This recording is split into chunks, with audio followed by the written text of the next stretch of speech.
અરવલ્લી જિલ્લામાં કમોસમી વરસાદને કારણે પાકમાં ભારે નુકસાન થવા પામેલ છે। પપૈયા, મકાઈ, ઘઉંના પાકમાં ખેડૂતોને રાતા પાણીએ રોવાનો વારો આવ્યો છે।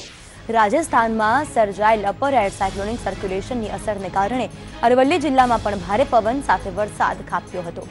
જિલ્લાના માલપુર, મેઘરજ, મોડાસા, ભિલોડા તાલુકામાં વાવાઝોડા સાથે વરસાદ ખાબક્યો અને વરસાદને કારણે રવિ પાકને ભારે નુકસાન થયું છે।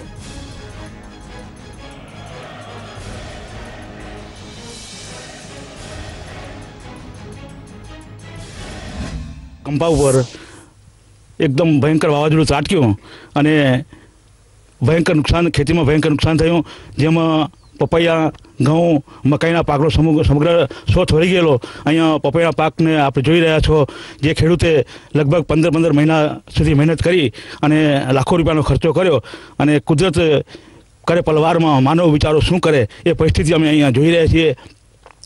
લગભગ ખેડૂતે એક વીઘે લાખેક રૂપિયાનો ખર્ચો કર્યો છે અને 15 થી 20 લાખની આવક એ ભારી મળતા હતા, પણ આજે એ સમગ્ર પાક નષ્ટ થઈ અને હતાશ થઈને અમે જોઈ રહ્યા છીએ કે ખરેખર મોઢામાં આવેલો અમારો કોળિયો ઝૂંટવાઈ ગયો છે। આવો જ પરિસ્થિતિ મકાઈના પાકમાં, ઘઉંના પાકમાં થઈ છે। વાવાઝોડું આવ્યું એમાં અમારે ભારે નુકસાન થયું છે। નિયો તો 15 થી 16 લાખનું નુકસાન છે। હવે એ વાવાઝોડામાં એ નુકસાન થયું એમાં તો હવે અમારી ભરપાઈ થવાની જ નથી। હવે જે ગવર્મેન્ટ સહાય આપે એમાં અમે ઊભા થઈએ એ અમારા માટે